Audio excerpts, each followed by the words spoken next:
Alexis, and welcome to day 4 of Summerween. So, as you can see, we are doing something different today. I thought, in true Summerween spirit, we would carve a watermelon and a pineapple. This is my very first time doing this, but I've seen lots of pictures online, so I think it's possible. We're gonna do our best, and yeah. So, I have no method to this. I'm just gonna dive right in, I guess, with my pink butcher knife. So while I do this and try not to cut myself, I thought I would give you my review of None of This Is True by Lisa Jewell, because I did end up finishing it last night. I was kind of falling asleep at the very ending. So I looked up this morning when I got up, like, kind of what happened, because I was a little confused, but I think I really like how it ended. It was not like fully explained, and I like that in thrillers when not everything is just wrapped up perfectly and the reader is kind of left to interpret what has happened. So I decided I'm gonna go with a 5-star review for it, because it truly was just such a wild ride. It had me, like, I listened to almost the entire thing yesterday. Ooh, I don't have my bowl ready. Okay, so I listened to basically the entire thing yesterday because I just couldn't put it down. I had to know what was going to happen, and yeah, I just feel like there were so many twists and turns at the ending that it just really deserved a 5-star. I haven't had a thriller suck me in that hard in a very long time, so I am really happy that I finally got around to reading it, and I just completely agree with everybody's high reviews of it. I know I'm like the last person to get to it, and everybody else already agrees that it's a great book, but if you haven't read it yet, I am telling you once again that it is worth your time. See, the problem is I'm trying not to waste any of the watermelon. Like, it would be very easy to just kind of like smash all this up and throw it out, but we don't waste food in this house. So we're gonna try our best to make bite-sized chunks.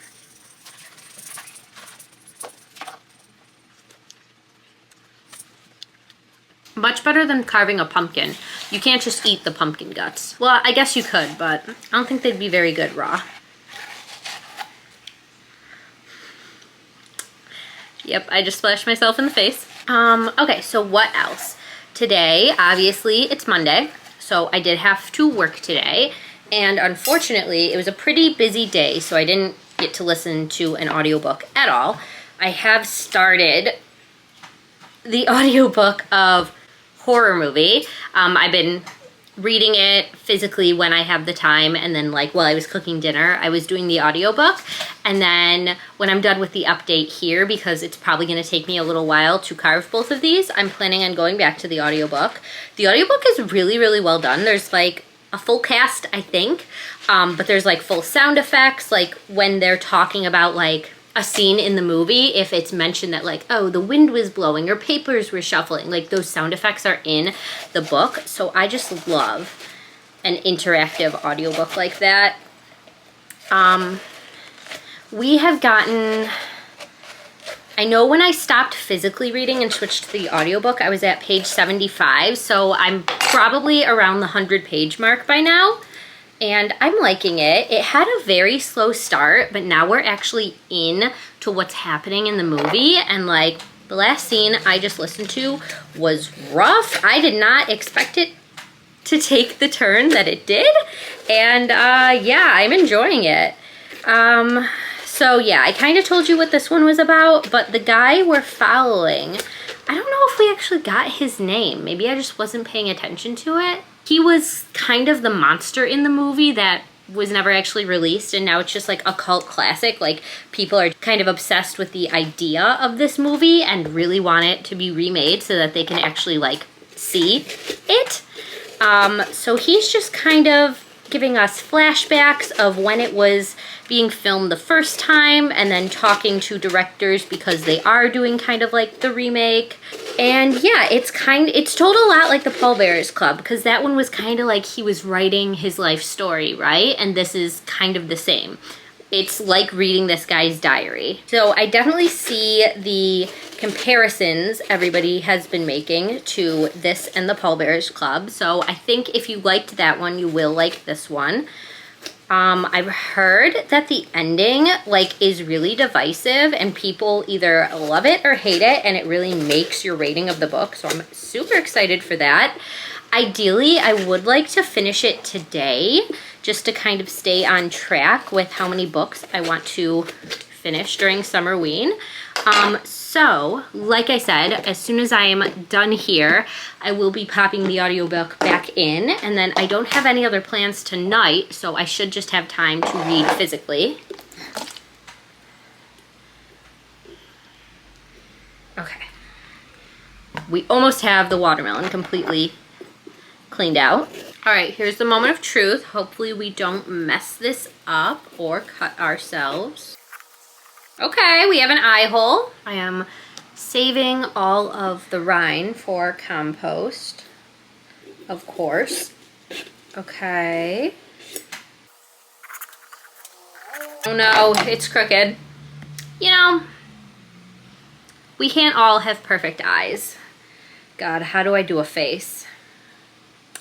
Let's do a little triangle nose because I'm not confident in any other shape. Oh no, this is gonna be too big! Ugh. I should have got my pumpkin carving stuff down, but it's all packed away with Halloween in the attic, and it's like 200 degrees up there, so I really didn't want to do that. Okay, I mean, if you don't look closely, it looks good. Now a mouth. Let's just give it a big smile.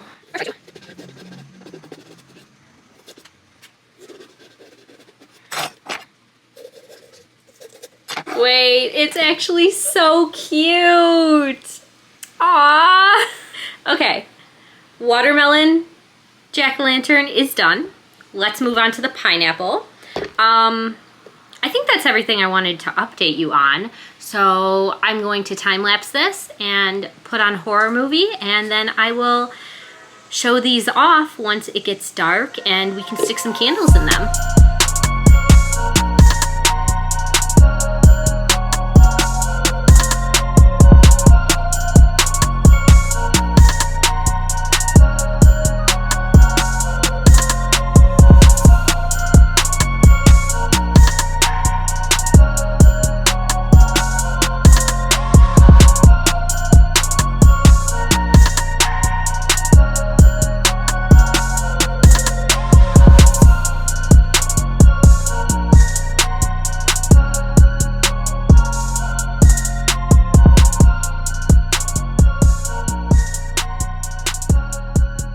Here they are. Honestly, the pineapple is so terrifying. I don't know why we carve pumpkins when we could just carve pineapples and have them look like literal dead faces. But I threw some candles in there and we're gonna light them and see how it looks. Hopefully this works.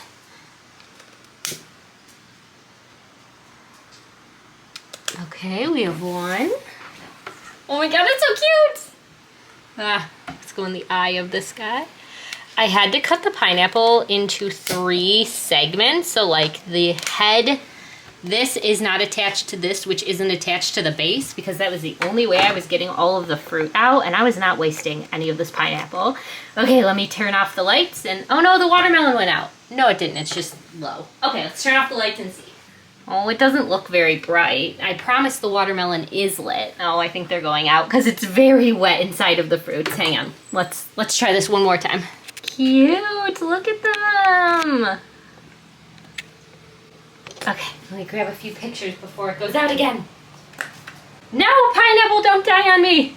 Hello again, it is a bit later. It is actually about 11 p.m. So this will probably be the last update of the night. I'm probably gonna get into bed, but I have made it to page 234 of horror movie, so I'm pretty confident I'll be able to finish this. I just finished chapter 18. Wow, I was not expecting that. Like, this is very slow, It's hard to describe because I'm really enjoying it, but I don't think a lot of people are going to. This is very, very slow, but like it's unsettling. It just, there'll be so much that there's like nothing going on, and then just something pretty shocking will happen. And those shocking scenes are like what's getting me. Even like the really slow parts, they're just I don't know, I feel like they're really effective. I really like the not knowing what's going on, the obvious secrets and being not told the full truth and trying to unravel the story. Yeah, I don't really know if I'm making sense. I don't think, like, I think this book is too smart for me. I don't think I could do a good job of actually explaining it to somebody, but I'm liking it a lot. Right now, if I had to rate it, it's looking like a 5-star. I don't know. I guess maybe, like, to be fair, a 4.5-star. But I've heard the ending really does it for people. So we will see how I feel after the ending. So I will check in with you tomorrow morning and let you know what the final rating ends up being.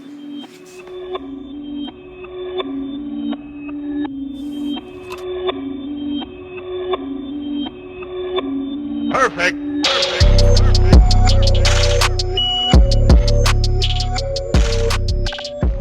Hello, good morning. I have some things to update you on.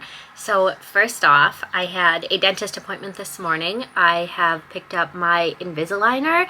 I think the brand I'm specifically using is called like Moto Liner or something, but it's basically Invisalign. So I don't have it in right now because I am drinking my coffee, but you will probably notice them. I don't think it's going to affect my speech too much, but they're very shiny. So hopefully that shininess goes away after wearing them for a little bit. But yeah, it's there's a box of trays. I change them out every week, and eventually my teeth will be straight again. So that's update number 1. Number 2, I obviously went and got coffee, you saw. I decided to try something a little different today. So I've really been liking Dunkin's donut flavored syrup. I invented a chocolate donut latte today. I got 2 pumps of mocha and 2 pumps of donut. Besides that, I am just signing into work now. I took some time off this morning to go to the dentist, obviously. And while my computer wakes up, I thought I would give you our update because I did end up finishing Horror Movie last night. I don't know, this might be controversial, but I think I'm gonna give it 5 stars. Like, it was a weird ending. Like, I guess I kind of saw it coming, but like also I was like, there's no way that's how it's gonna end, and then it did. I don't know, I liked it. I liked, like, it just had a exciting ending. I was kind of worried with this one that like it would fall flat, and it didn't. Like, the twists were twisting until the very last page, and I appreciate that. So I don't think it's the best book I've ever read. I thought it was fun and I really enjoyed it. So yeah, we're just gonna go with a 5-star. This is kind of putting Paul Tremblay as like one of my favorite horror authors. I didn't love his earlier books, but now his ones that he is coming out with more recently, I'm liking them a lot. So that's very exciting. I hope he stays in this vein of horror. And then yeah, just like I was saying last night, I don't think this is going to be for everybody. I think a lot of people are going to find it really ridiculous and boring. Like, the action really doesn't ramp up until the end, but I don't know, I kind of liked the slow burn eeriness and then to just like crescendo like it does. Yeah, so I'm happy with it. I'm glad I read it, and this one is going to be for the prompt of reading a horror or a thriller book. So horror book, obviously. So that's one more prompt done. We are making such good progress. I think I only have 2 prompts left, which brings us to what we're gonna start next. So physically, I am going to start Middle of the Night by Riley Sager for my book with a night sky on the cover. And then while I work today, I obviously can't be reading physically until the day is over. So I was thinking I would start an audiobook, maybe, if it's not too busy today. So I think my options for that are going to be Fantasticland or The Haunting of Velkwood. I haven't checked yet what's available, so like this could be like completely irrelevant if neither of these are available, but I'm hopeful that one of them will be. So these two books don't count for any prompts. The only prompt I have left besides The Night Sky is to read a book in the dark, and obviously it's daytime, so I can't use that book. But yeah, these are just kind of my extras because I like to have an audiobook going while I have a physical book. So yeah, that's the plan. I think if neither of these is available, I might use a Libro FM credit to get the audio for this. I'm really like, I am 100% certain this is not going to be available for my library without a month-long wait. Like, I didn't even try placing a hold on it because I knew I'd be getting the physical. But I have like a lot of Libro credits stacked up, and like, while I don't love the idea of using them on a book that I own physically, like in the spirit of Summerween and just having to get stuff done, I might make an exception. So I'm gonna sign into work now, and I will talk to you maybe on my lunch break, maybe after work, after we figure out what we're reading for the day. Penguin Random House Audio presents Middle of the Night, a novel by Riley Sager. Read for you by Santino Fontana. To Patricia Cole, I think you would have loved this one. Saturday, July 16th, 1994, 6:37 a.m. Morning sunlight seeps into the tent like a water leak.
I never know how to start this. It feels wrong if I don't say hi, but then every single clip starts with hello. But anyways, moving on. If I have a slight lisp, it's because I'm getting used to the Invisaligners. Like I was telling you earlier, it is affecting my speech, and my teeth really hurt. I'm trying to be brave and not complain about it. But yeah, the Tylenol I took isn't doing it. I've been like holding an ice pack to my face, and then as a treat to myself to make myself feel better, I did buy some books that you would have seen, and I ordered dinner from one of my favorite restaurants. So I'm doing everything I can. I know it won't hurt this bad forever, and I know this is on me, but like I was not expecting this to hurt, and like I had braces. I should have known that this would be a painful process, but yeah, just so surprised at how bad it is hurting. But anyways, so the books that I ended up getting, you would have seen Target was having a buy two, get one free, and how could I pass it up? This is why I avoid the book section, because there's always a sale at Target, and I don't need any more books, except I did today to make myself feel better. So first up, I got this book that has been everywhere, When the Moon Hatched by Sarah Parker. And I don't know, I think this is a fantasy romance about dragons, and I just can't resist a floppy, huge, chunky romantasy book. So, and I know this has really pretty like chapter headers. Like, look at that. Look at that dragon. I saw a TikTok of a girl reading this on a plane, and like since then I haven't been able to stop thinking about it. I know Tori from Tori Between Pages really liked it. Lately I've been getting all of my recommendations from her, everything that she enjoys. I have also enjoyed So I'm taking this as a sign. Apparently I was feeling very brave buying a almost 700-page book, but that's that. And then I also got the Butcher and Blackbird and Leather and Lark. I did already read Butcher and Blackbird earlier this year, and I listened to the audio, so I wasn't sure if I wanted to get it or not, but then I heard the audiobook for this one. I heard it's like pretty, what is the word? Like it's dramatized almost, so that the spicy scenes are kind of uncomfortable to listen to, and that's kind of how it was with this one too. But like, I think I had the ebook on my Kindle as well as the audiobook. So I think for the spicy scenes, I read with my eyeballs. But yeah, I don't like dramatized spicy scenes. So I will probably want to read this one physically and skip the audiobook. I have been reading more of Middle of the Night by Riley Sager. We just hit the 100-page mark, which is like literally 100 pages. I'm on chapter 9, which has lately been my indicator that it's time to check in with you and let you know my initial thoughts. So I'm liking this one. It's no surprise. I like all of Riley Sager's books besides Survive the Night. That one was bad, but I've liked all of the other ones. This one is following a man named Ethan, and he has just recently moved back into his childhood home. His parents have moved to Florida. So he has moved into his parents' house back in his old neighborhood, and it is just bringing back some bad memories of what happened one summer in the middle of the night. When he was 10 years old, he was having a sleepover in the backyard in a tent with his best friend Billy, and when he woke up in the morning, the tent had a knife cut through it and Billy was missing. And to this day, nobody knows what happened to Billy, where he went, like why he disappeared, nothing.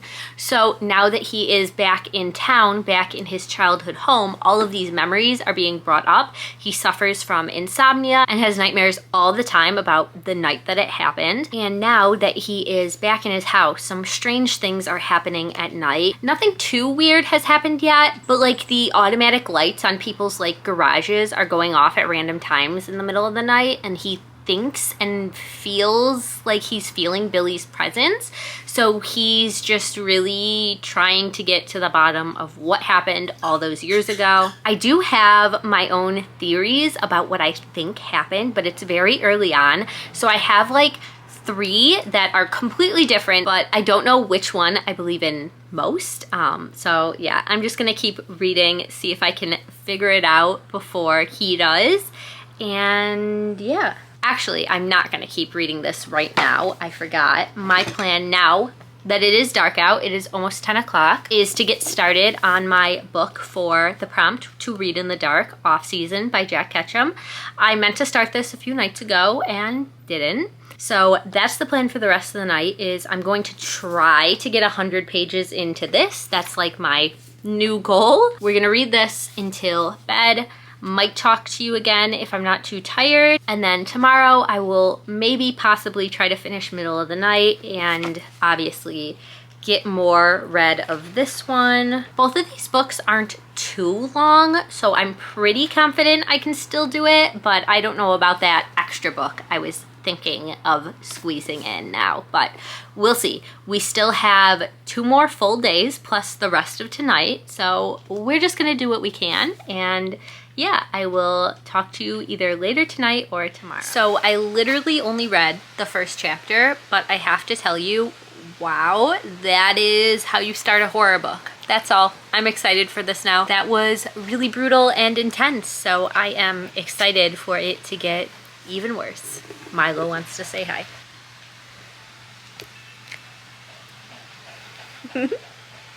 Hello. It is the next day, obviously. I am just finishing work, trying to shut down my computer, but it appears to be struggling. So I don't have too much to update you on. I did not make it to 100 pages of Off Season last night. I want to say I probably got to like page 30 and I'm enjoying it, but it definitely slowed down after that first chapter. Like the first chapter just like threw us into the action. And then obviously we couldn't keep up that momentum the whole time. So we did switch perspectives from the cannibal family to like a normal person who will probably be our next victim. So we're gonna keep going on that when it gets dark. But right now, the plan is to continue middle of the night. I have made it to page 143. I read a little bit physically on my lunch break.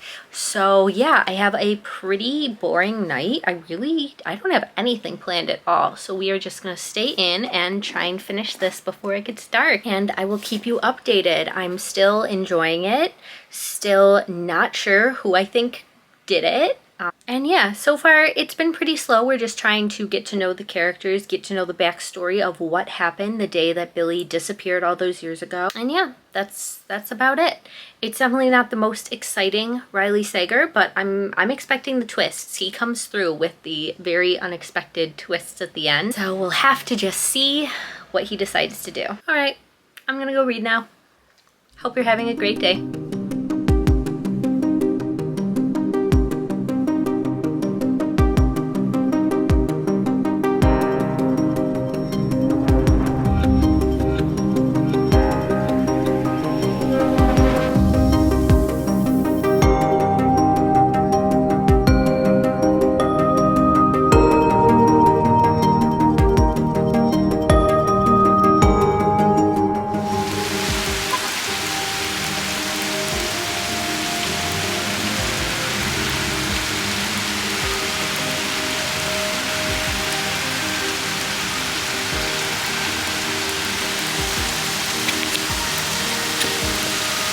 It is now 11 p.m., which means it's time for our end of the day check-in. So for the middle of the night, I have made it to page 226. This much left. It's just over 100 pages. And I'm not very happy with my progress today. Like, this is all I've been reading, and I only read about 100 pages since I finished work, like not even. I think the problem is this is kind of boring. It's really slow, nothing's really happening, and I get that like we're trying to just unravel the mystery, but like we're this far into the book and I'm bored. You know that my nighttime book has been off season, which that's another one I need to make some progress with. Hopefully I can stay awake long enough to do that tonight. But I think my game plan, because tomorrow is the last day, is I'm going to listen to the audiobook of this one tomorrow and try and finish it before I finish work. And then I can just devote the rest of my free time to off season. I'm just hoping off season is more exciting. The chapters with the cannibals were, so just hoping we get to some more death soon. But yeah, that's really it. So good night, and I will see you tomorrow for our last day of Summerween. Good morning and happy last day of Summerween. I'm so sad. I don't want it to end. So today we are obviously in a weird location. We're in the car because I'm taking these two. Oh. I'm taking these two to the vet. So we just got here. We're waiting to be called in. So I thought I would give you an update. So last night I couldn't sleep. What's new? But I like extra couldn't sleep. So I actually ended up reading between 5 a.m. to 6 a.m. Like yeah, I don't know what was going on, but at least I got some reading out of it. So I made a good chunk of the way into Off Season by Jack Ketchum, and I did bring it today in case it's like an extra long wait. The parking lot looks pretty empty, but like they haven't texted me yet. So, oh, there it is. Okay, yeah. Stay in your vehicle until we contact you. So it might be a bit of a wait. So yeah, with this one, we've made it to page 165, and it's only about a 300-page book. So we're about halfway now. Yeah, 280 something pages. So definitely planning on finishing this today. And yeah, we got our first like main character death after our brutal opening scene, and it was pretty gross. So in this one, we're following a group of 6 friends, and they are staying at this cabin house kind of in the countryside in this small little town. They're surrounded by woods, and on their very first night there, somebody is watching through their windows. The head of the cannibal family, I guess. We don't have a name for him. He's just like the tall man in the red shirt is what they keep referring to him as. So our tall red shirt man is peering through the window, watching these couples get it on, and he's super, super creepy and gross. And yeah, he ends up entering the home and taking one of the members of this group, and her death is so disturbing. Oh my God, it was so well described. Like, yeah, I'm expecting it to get worse, because like it wasn't too extreme. It wasn't too over the top. So I don't know if it will cross that line. It was definitely something. I have never read a death like that before. So yeah, now the remaining members of the group are trying to figure out how they're gonna escape. So I'm enjoying it so far. I'm excited to see where else it's gonna go and how gross it gets. Like, people say this is like one of the most disturbing books they've ever read, and so far I've definitely read worse extreme horror books, but then again, this was published a while ago, and I don't know, maybe it will get worse. So no judgments there yet. Just kind of fine book so far. Don't love it, don't hate it, just excited to see where it goes. Yeah, I guess that's all the updates I have for you now. So I guess I'm going to start reading until they call me in.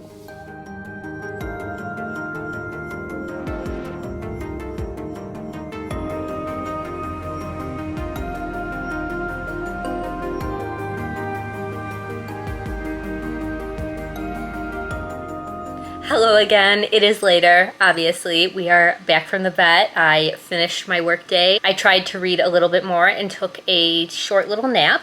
So Spotify did that thing where it limited the amount of audiobook I could listen to, and it cut me off, so I now have to finish middle of the night physically. So I'm feeling a little stressed out, but I'm confident we're gonna finish these 2 books tonight. But right now we are headed to our last Summerween activity, and that is a haunted museum. So we are on our way out the door to visit the Iron Island Museum. The Iron Island Museum was a former church built in 1883. The church closed in the late 1940s, and it sat empty until 1959 when it was purchased and turned into a funeral home.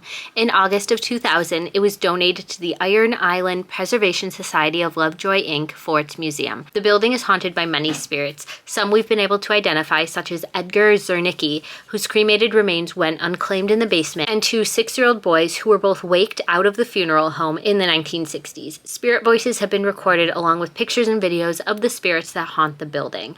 Many different spirits seem to come and go, but many stay to visit with the guests. The museum was declared haunted when it appeared on Ghost Hunters. Since then, it has also appeared on Ghost Lab, My Ghost Story, and Portals to Hell in 2020. So I've never even heard of it, so I'm really excited. We're gonna go check it out and maybe see some ghosts tonight. And of course, I'm taking you along with me.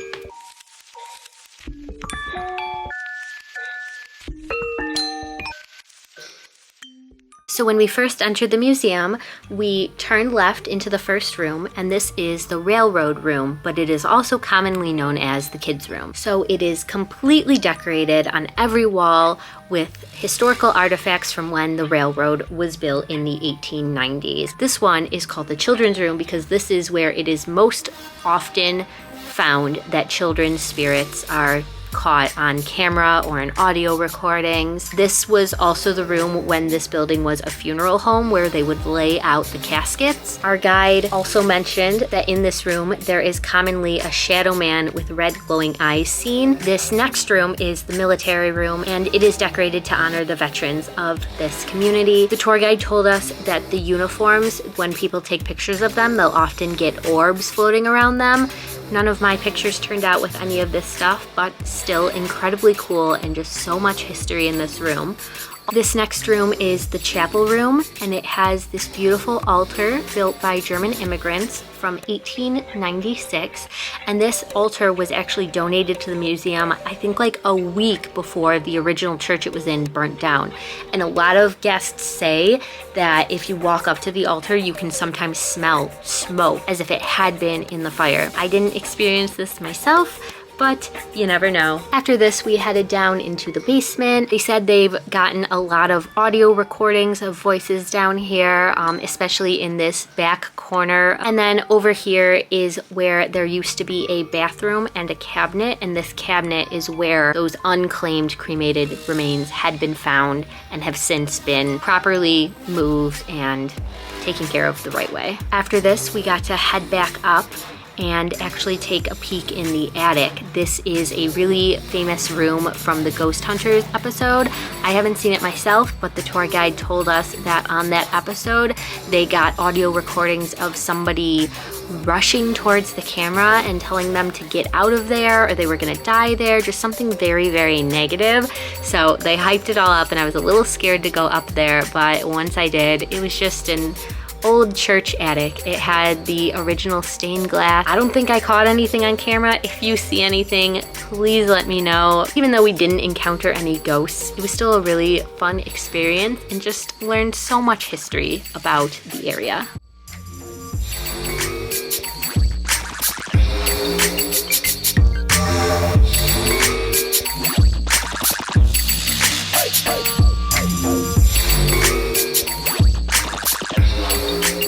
I'm making blueberry pancakes for dinner, so I decided to make the dogs their own pancake to split, and it's so cute! I'm so excited. Okay, we have the pancakes. They're not going to let me do this easily. Okay, let's do level up for one. Oh, Onyx wants one. Gizmo, come here. Hey, Pow, you little jerk.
Middle of the night, and I'm having a lot of conflicting thoughts right now, so I think I'm gonna wait till tomorrow to rate it and give you my final thoughts.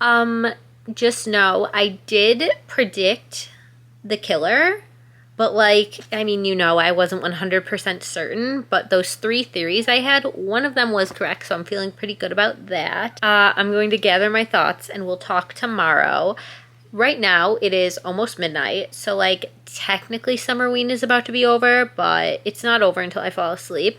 So we have our last book to finish, which is Off Season, and I know I have under 100 pages, so we are going to power through, we are going to stay awake, and we're going to finish this because I am not failing Summerween. I finished. It's 2 a.m., so I will give you my thoughts about this tomorrow, but I finished. I completed Summerween. Now, good night. I am going to sleep.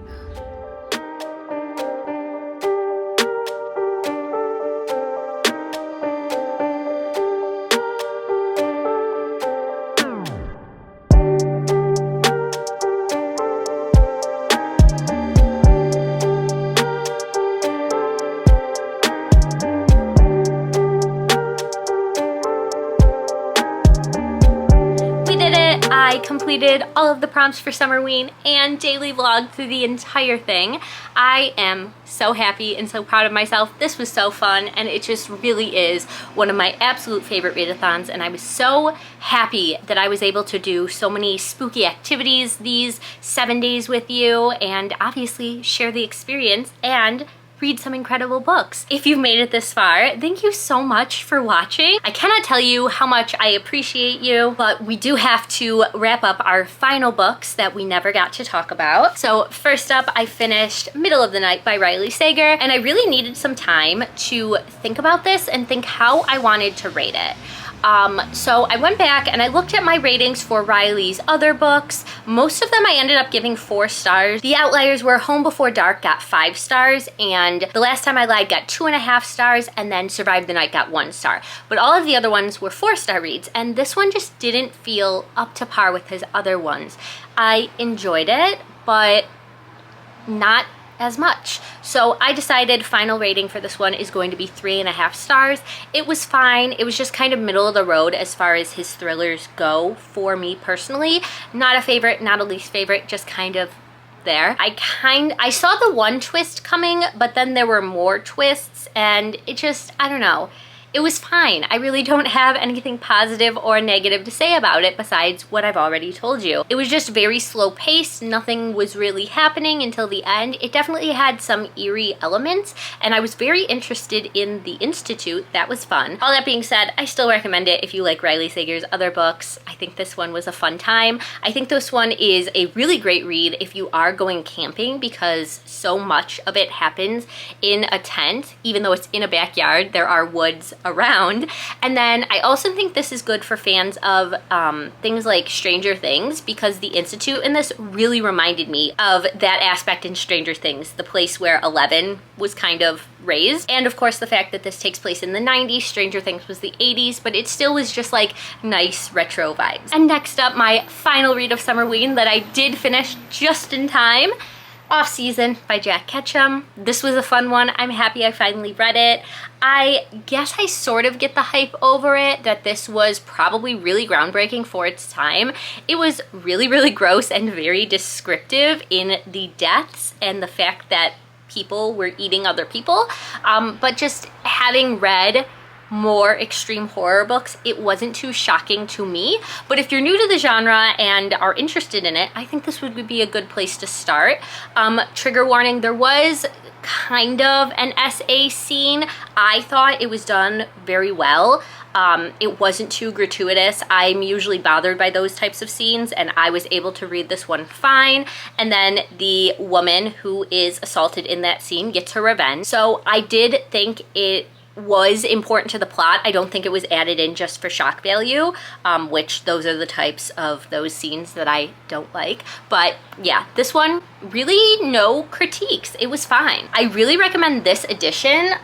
It's the author's uncut and uncensored version, because there's actually a note at the end that tells you all of the things that were cut the first time it was published, and how the author was like, really didn't want to do this. It completely changed the story. It completely changed the ending. Like, people were kept alive in the original one because they thought this ending was too bleak, and like reading his thoughts on it and how it completely changed the story with the things that he was forced to edit, and now finally having his vision out in the world, like, it was just really cool to read. I liked having that in there a lot, and I liked being able to read his uncensored version. I myself don't think it was too extreme, but I mean, everybody's different, so obviously only read this if you think it's something you can handle. There are very, very graphic depictions of death and cooking human bodies, so yeah, maybe don't eat while reading it. If I didn't say it already, I'm going with a 3-star rating for this. It was a good book. It was fine. Not a favorite of all time.